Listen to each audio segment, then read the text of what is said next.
Hi, I'm Kim. I'm the Teacher Edit, and welcome back to my channel.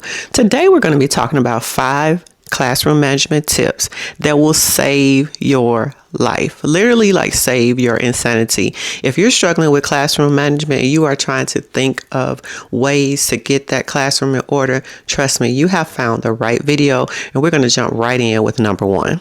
I do have some notes in front of me, so you may see me looking down or looking to the side or looking wherever, but I want to make sure that I get these points across to you because they are so very important. All right, number 1, we want to say less and we want to mean more. One of the biggest classroom mistakes that I see teachers make is going back and forth with the student instead of telling the student exactly what they need to do and how they need to do it. One of the biggest classroom mistakes is over talking. So it may sound something like this.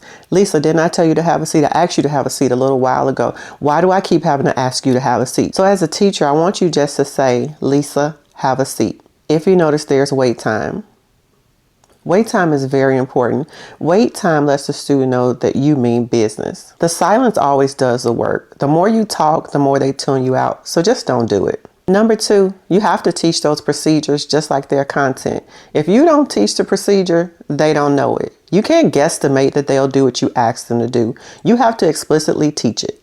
So on that first week of school, or maybe even the second, you want to model it. So you want to say something like, hey, go ahead and take your materials out. And then you're going to show them how to take those materials out. So you may go ahead and get your materials and you're going to tell them how long it should take.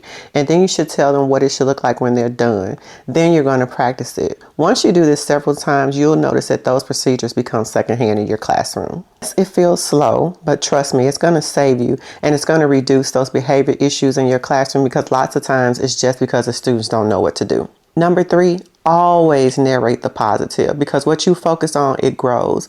Hey, Lisa, I really like the way you came into the classroom today and took your book bag off and had a seat. By doing this, you're not calling the student out for not following directions. Kids want attention. Trust me. When the attention goes to the right behavior, the rest of it usually just follows. So manage behavior by noticing it, but not nagging. Number 4 is consistency over consequences. Students don't need harsher consequences. They need predictable ones. They need to know what to expect at all times. So for example, in my notes I have, if a rule is no talking during your independent work time, the first time you need to give them a reminder.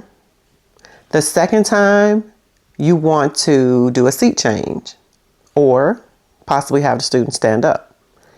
The third time you want to do a redirection or a follow-up or maybe even have a conversation with that student in the hallway. And if you say it, make sure you follow through every single time because if you do not, these students will call your